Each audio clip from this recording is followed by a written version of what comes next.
The skill that I think that we're developing here is the ability to read and comprehend. It's like the core skill of the LSAT, which then also has trickle down effects everywhere in your life as you're reading other things, when you go into law school, right? As you develop this ability, it's just going to help you everywhere. And it's fundamentally one of those skills where it's easy to understand what the goal is. The goal is to read and visualize, and visualizing usually requires concrete examples of whatever it is that you're reading. It's easy to understand what the goal is, but to actually do it, you just have to encounter a sentence, try to come up with an example. Sometimes, like in domains that I'm not as familiar with, I will find myself guessing two. I don't know why it's usually two. Maybe three takes too long, or maybe I just can't even think of three.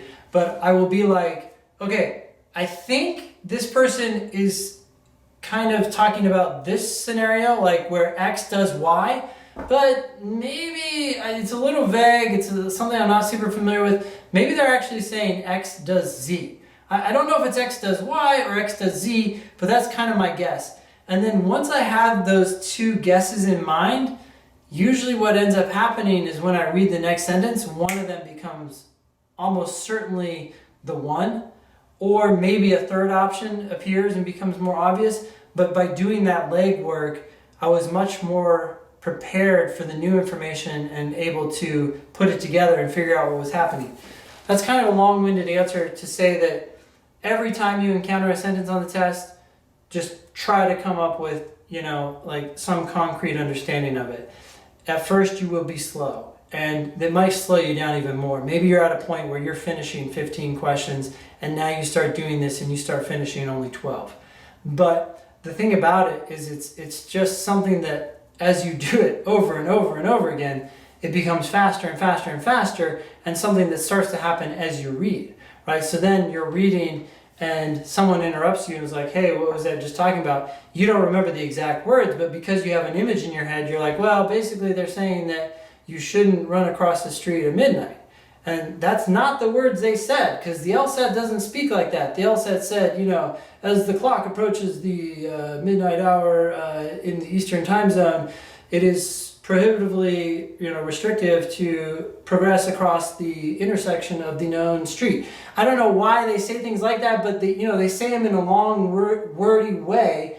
But because you're trying to visualize and articulate, in your head, as soon as you walk away, and I ask you what was just said, you refer to that image in your head rather than the language on the page. And that's a sure sign that you've really started to master reading comprehension. It's like you're reading and you're comprehending, you're not just reading. So many people mistake, oh, I can see words on the page, I know how to pronounce each word. I'm not very good at pronouncing all these words, by the way.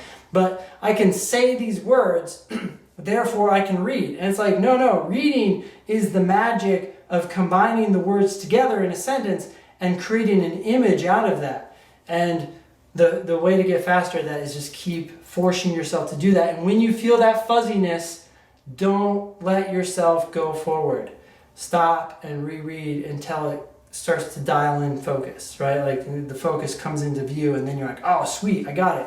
And then you go to the next sentence. Every time you do that, you'll get better at it for the next time.